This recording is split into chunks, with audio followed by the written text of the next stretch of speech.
¿Cómo están? Bienvenidos a Última Mirada. Vamos a hacer un día hoy de análisis político de todo lo que está ocurriendo, lo que está empezando también a pasar cuando se presentan las distintas candidaturas. Vamos a conversar con alguien que ya es de la casa, Hugo Herrera.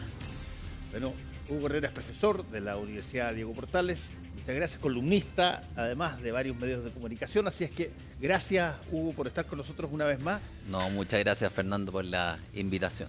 La pregunta es ¿hay algo en esta elección, esta votación que viene, que sea pero radicalmente diferente de cualquier otra votación que hemos tenido? ¿Hay algo que sea de alguna manera exclusiva en esta?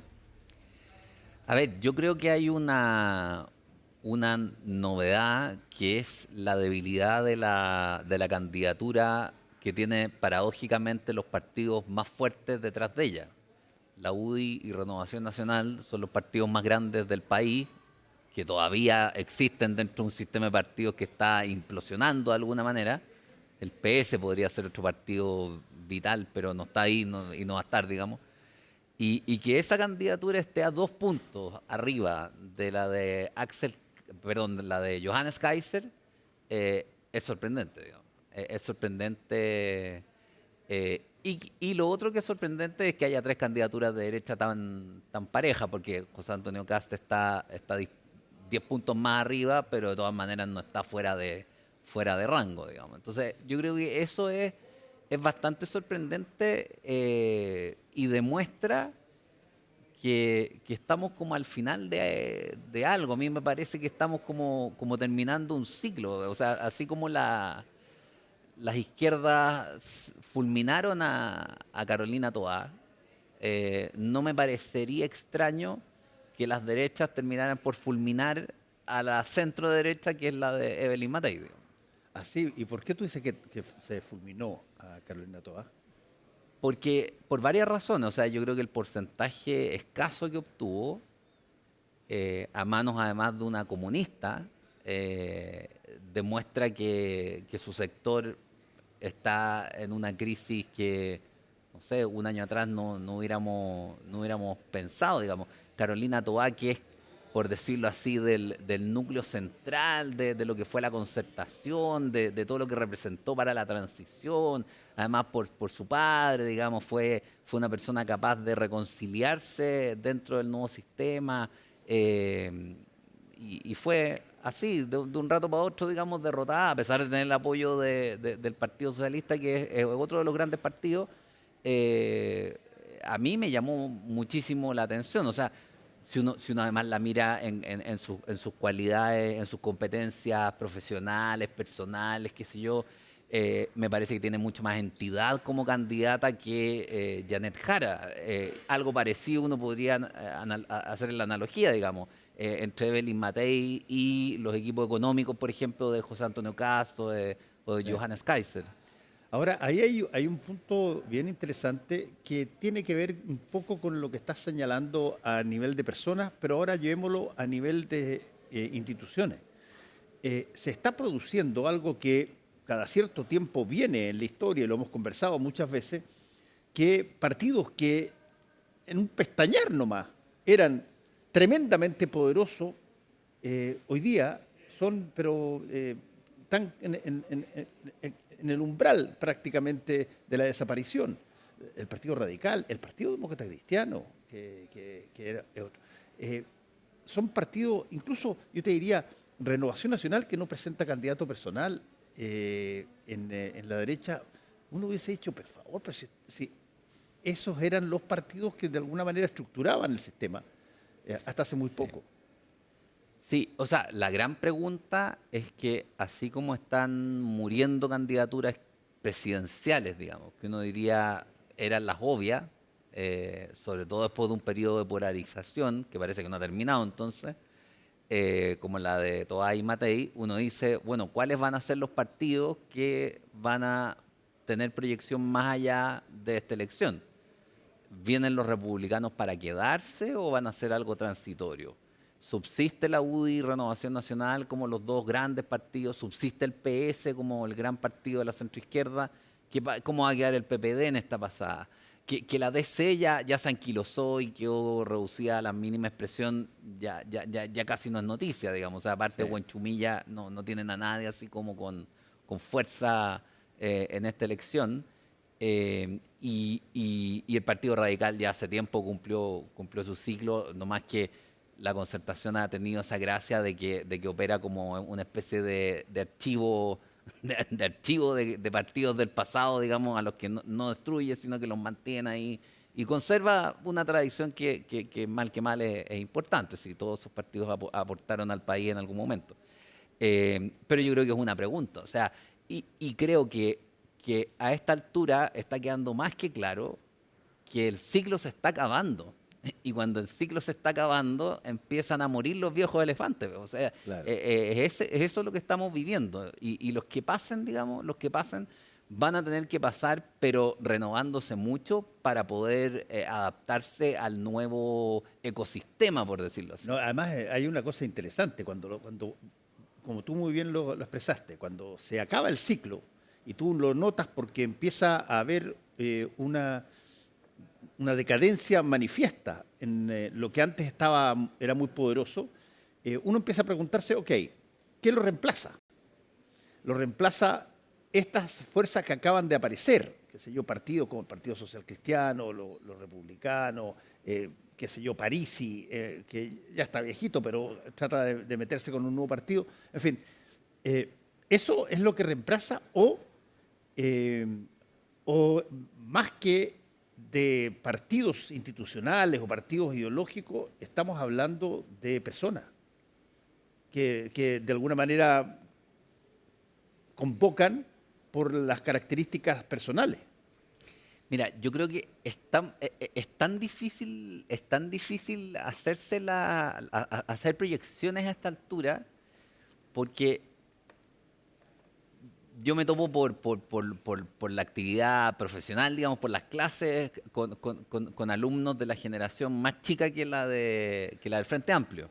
Y también por mi hijo, qué sé yo. Y en esa generación, el Frente Amplio huele a viejo vinagre, digamos. No es algo ya nuevo. No es algo Claro, renovador. no es lo que va a renovar la política. Entonces uno dice, chuta, ¿y de dónde entonces? Como el Chapulín Colorado, ¿quién vendrá ahora a defendernos?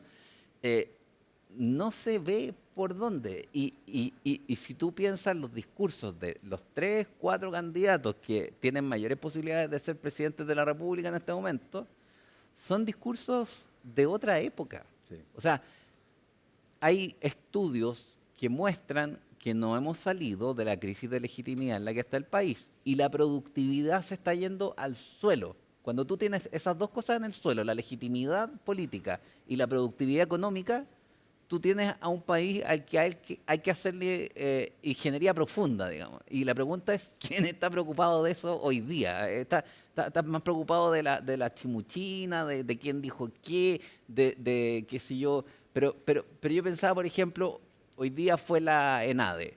Y en la ENADE están todos los responsables de la actual crisis. Un sistema económico que es incapaz de generar productividad y un sistema político que es incapaz de generar legitimidad. O sea, es como el chiste. Y si se cayera el avión con todos ellos, ¿quién se salva? El país. Como ese chiste viejo así que no conocía. Yo creo que hay que hacer reformas profundas a los dos sistemas y en eso, por supuesto, que yo creo que más que las personas son los partidos y las instituciones las que tienen la responsabilidad de venir a hacer esas reformas profundas. Pero mientras no se hagan, esto va a ir hacia un proceso de decadencia lenta pero segura, digamos. Ahora, otra característica que hemos conversado antes, pero que se aprecia muy potentemente en esta elección, es que no solamente pasan las cosas que tú has descrito muy bien, qué sé yo, una suerte de bajada furibunda de quienes eran líderes hasta hace muy poquito. La llegada de nuevas caras, la llegada de gente que en vez de hacer los discursos clásicos de Alessandri, Frei, qué sé yo, ahora son gritones, los que yo llamo gritones, son personas que tienen que proponer cosas que sean tajantes, etcétera. Y desde ese punto de vista hay otra variable, que siempre incursiona y pasa a ser relevante cuando toca el ámbito presidencial, más que del parlamentario, que es el género. Tenemos dos mujeres que están de candidatas, tres, perdón, porque Evelyn Matei también, Evelyn Matei, la Janet Jara, y ¿me queda una o no? No, son dos. Yo creo que son ellas dos. Sí. Son ellas dos, exactamente. Bueno, y eso en un momento dado fue súper importante para los resultados de la elección. Tuvimos a la Toa, podríamos haberla tenido claro, en primera, podríamos haber estado fila, Carolina digamos, Toa, claro. ella estaba pensando. Pero en un momento fue muy relevante el que esta era una competencia exclusivamente de varones durante mucho tiempo, y cuando aparece Evelyn Matei, su propio sector la trata pésimo. Sí. Y bueno, hoy día no, hoy día hay un cambio en ese sentido, ya tuvimos una presidenta mujer 2 veces. Sí. Así es que, ¿cómo ves tú esa variable? Mira, yo creo que en el caso de las candidatas actuales, ellas tienen virtudes personales y por eso están ahí, creo en parte importante, pero hay algo que me preocupa en los dos casos, que son las vacilaciones, que uno no las ve al menos con tanto énfasis en los candidatos, en el candidato Kast, digamos. Ahora, puede ser más fácil no vacilar cuando estás en un extremo, porque sabes para dónde va y qué sé yo. Pero en el caso de Janet Jara, con esto de que el cobre se nacionaliza, Sí. no se nacionaliza, más allá del episodio de la frambuesa y la guinda, que va a quedar para la historia, digamos, pero hay mucha vacilación con el programa que no estaba y que ahora está, qué sé yo, con el aborto y que no el aborto, y ahora sí el aborto. Y Evelyn Matei pasa más o menos lo mismo, o sea, ella toma una decisión un día, otra decisión otro día, cambia el comando como 3 veces, saca gente, mete gente, después habla de Pinochet, después no habla de Pinochet, después Juan Sutil se habla a hablar de Pinochet, después lo guardan. O sea, veo algo que es complicado, porque el gobierno que viene no va a ser un gobierno fácil, me parece. Todo lo que uno tiende a ver es que apenas comience el gobierno, si es de derecha lo más probable, que es lo más probable, el bombo se va a prender a los pocos días y tú vas a necesitar un liderazgo de una línea, digamos, un liderazgo no necesariamente duro, pero no vacilante. Ese es el problema que yo creo que hace que Evelyn Matei no prenda. Evelyn Matei es de carácter duro muchas veces, pero se la ha visto vacilante. Y eso es muy complejo. En cambio, José Antonio Kast, en la última, no digo la pasada, pero en la última candidatura, se la ha visto a alguien más bien suave en los ritos, en la manera de comportarse, pero que no vacila. ¿Qué llamáis, por ejemplo, vacilar a un candidato? Vacilar es... O sea, tú a la Evelyn Matei la puedes ver vehemente en algún punto, Sí. pero el día siguiente puede ser igualmente vehemente, pero cambiando la posición. En cambio, José Antonio Kast no va a cambiar la posición. Uno sabe que los 3 o 5 puntos que tiene en su programa, salvo que venga un maremoto, digamos, no los va a cambiar. Y eso, yo creo que hay a mucha gente a la que le da más confianza, digamos, eso, que la vehemencia en el trato, pero las vacilaciones ¿Y en tú la operación. todavía crees, Hugo, que el votante medio chileno es alguien que vota por ejemplo, un porcentaje muy alto de su confianza radica en el programa del candidato o radica en la persona o de dónde proviene la persona, más que en lo que dice que va a hacer? Yo creo que cada día más, creo que son las cualidades de la persona. Es parte de la crisis, digamos. Sí. O sea, primero, ¿quién se lee los programas, digamos?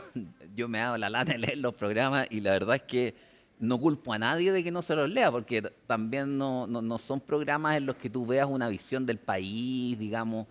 Incluso, por ejemplo, pasan cosas curiosas. El programa de la Janet Jara, contra lo que uno podría pensar, le entrega gran parte o casi toda la responsabilidad de la seguridad pública a policías privadas, a los municipios.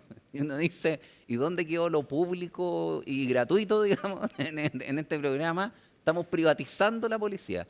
Eh, bueno, pero más allá de eso, no hay ninguno que tenga una épica, no digo una épica en el sentido de algo patético, así un llamado desde la tarima, no, sino que un diagnóstico de qué es lo que está ocurriendo en esta época y para dónde más o menos hay que ir si tú quieres que el país salga del atolladero en el que se Y encuentra. eso tú sientes que es porque no hay un capítulo ideológico que calce con lo que está pasando, o vuelvo a la misma tesis, porque creo que es importante, esto es una competencia de figuras, más que competencia de qué piensa cada figura. Claro, es que cuando no hay ideología es el momento de los caudillos. Claro. Si tú no tienes ideología, ¿a qué te atienes? Bueno, al que te da confianza como por su carácter. Y efectivamente, si tú analizas el programa de Evelyn Matei, en términos económicos no es muy distinto de un programa de, ¿cómo se llama? Democracia y Progreso en la Alianza de los años 90, digamos. No hay paradigmas distintos, es el mismo, es lo mismo, digamos. Si uno pudiera ir más atrás, diría, es el ladrillo retocado, digamos. Claro. Y al otro lado, tú tienes una candidata que es comunista y leninista, digamos. Entonces todo lo que se corra es corriéndose a mordiscones con Lautaro Carmona y con la vieja guardia del PC. Entonces, perdón, pero no sé si el PC sea como el partido para interpretar los tiempos que corren, el PC chileno, digamos, el partido con mayores capacidades prospectivas y comprensivas, digamos, para entender los tiempos que corren. Entonces, yo creo que ahí, claro, como los discursos están en el suelo, el discurso del Frente Amplio, la moralización de Jackson tiene a Jackson fondeado, ya no desaparece el moralizante. Cuando tú no tienes discurso, claro, confías en las personas, pues como chuta. ¿Y qué tanto, por ejemplo, tú mencionaste ahí, eh, qué tanto, qué tanta conexión puede darse entre alguien que dice una cosa cuando comienza la campaña, se dan cuenta de que esa cosa no está calzando y dice otra en la mitad de la campaña o y otra al final de la campaña? Uno podría decir, ya Diego, tanto titubeo da la sensación de que uno no sabe mucho qué es lo que está pasando. Y sin embargo, se le pide a los distintos candidatos a veces, oye, captura a gente que está de otro sector, proponle cosas que a ellos les parezca razonable, pero eso al mismo tiempo eh, genera un signo de interrogación sobre, a ver, ¿esto lo está haciendo solamente por mi voto o porque lo cree? Claro, mira, yo creo que la que tuvo la oportunidad de hacerlo al inicio, pero con prestancia, sin tener que aparecer como vendiendo la pomada, digamos, fue Evelyn Matei, que estaba entre dos fuegos, uno podría haberlo dicho así, los culpables del fracaso del segundo proceso constituyente al lado derecho y los culpables del fracaso, responsables del fracaso del primer proceso constituyente al lado izquierdo.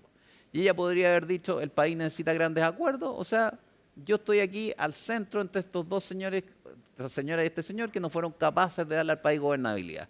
Confíen en mí. Pero no lo hizo. Entonces ahora le están diciendo que sea socialdemócrata, le están diciendo que sea, qué sé yo, que recupere votos de derecha. Está en una posición, yo no quisiera estar en la posición de Evelyn Matei, además con un comando que se nota que es el mismo del piñerismo y que de política, de gestión puede saber mucho, pero de política, de eso no sabe, digamos. Entonces, creo que ahí está en una posición bien, bien compleja. Creo que la tiene más fácil en ese sentido Kast, que está jugando a ganador, le basta, salvo que cometa un gran error, no va a dejar de pasar a segunda vuelta.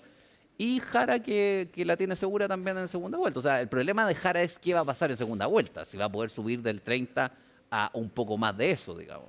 Sí, ahora ahí hay interesante, hemos tenido muchos ya a estas alturas candidaturas, qué sé yo, que son entre personas que se jugaron en una primera vuelta y que, bueno, terminaron en segunda y Yo te diría que es más fácil, me imagino, ponderar quién tiene mejores chances una vez que sabes exactamente quiénes son las personas que van a segunda vuelta.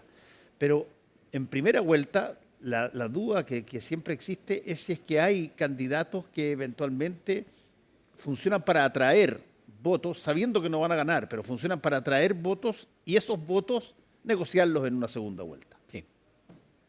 Sí, ¿Hay ahora, algo de eso o no? es que yo creo que, mira, me puedo estar, yo no soy experto electoral, pero creo que como están los datos y a partir de un meta-análisis, o sea, si uno suma todas las encuestas y las interpreta y todo lo demás, eh, uno ve lo siguiente, ve que hay un candidato que baja y sube, que es Kast, hay una candidata que se estancó en el 30 y quedó en el 30 y se petrificó en el 30, que es Janet Jara, y una candidata que parecía que iba a recuperar terreno, que es Evelyn Matei, pero después empezó sube y baja, sube y baja, sube y baja. O sea, y está a 10 puntos de Kast. Cast. Entonces, lo más probable, y además le está comiendo Kaiser, lo más probable a esta altura, y Harold Mike Nichols le come también. O sea, es complicado el tema. Yo creo que Mike Nichols le come a Matei y Kaiser le come más a Kast. Pero yo creo que así como están las cosas,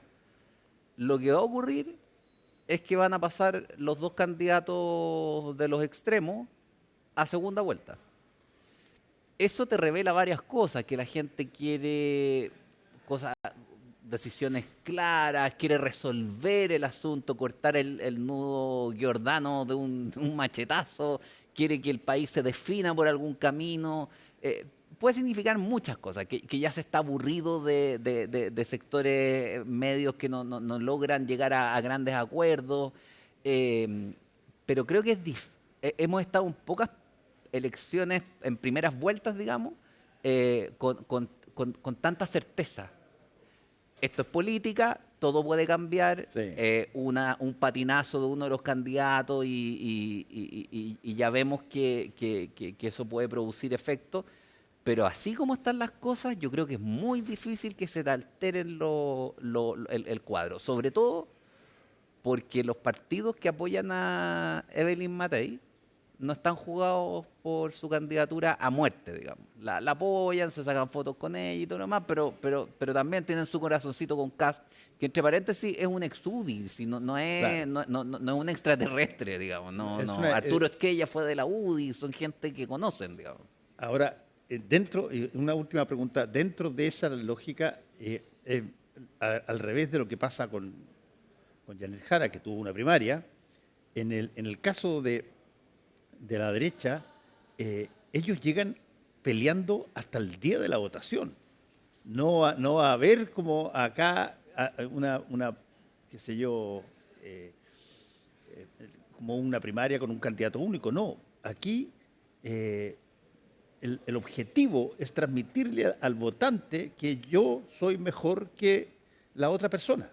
Y por lo tanto, esa cosa arriesga que se generen fracturas, que se generen dichos o algunas palabras que eventualmente hagan a la gente decir, chita, si es que esto es lo que va a hacer derecha. la derecha, chita, yo quizás me abstengo. No me ayude tanto, compadre. Claro. Claro, yo creo que el problema hay que ponerlo casi en términos tribales, porque no sé si la derecha es cavernaria, como dijo Vargas Llosa, puede ser muy duro eso, es más sofisticada que cavernaria, pero tribal parece que está siendo tribal. Y la pregunta es, ¿va a llegar a la segunda vuelta como una suma de tribus? ¿O va a aparecer aquí un toqui, por decirlo así, un jefe de circunstancial y todo lo demás, pero un jefe capaz de enfrentar al otro grupo? Yo creo que esa es la tarea de José Antonio Kast, que es el que va con más chances, pero uno diría, José Antonio Kast tampoco tiene las grandes cualidades de un líder carismático, es más bien un hombre de partido, ha tenido que funcionar más como Toki, pero es un hombre de partido, digamos, un funcionario de partido de la UDI. Entró a la política en reemplazo de Pablo Longueira, o sea, es más institucional que no habiendo, digamos. Va o a sea, ser interesante lo que pasa porque esta va a ser una elección bien sui generis es muy en especial, Chile. sí. Muchas gracias, Hugo, por estar con nosotros una vez más aquí. No, muchas gracias, Fernando. Que te vaya muy bien. Y a todos ustedes, muchas gracias por su sintonía. Nos encontramos mañana. Chao.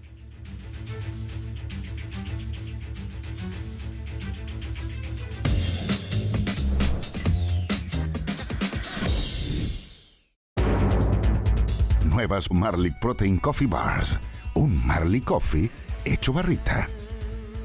Seguro de Auto Consorcio. Presentaron Última Mirada.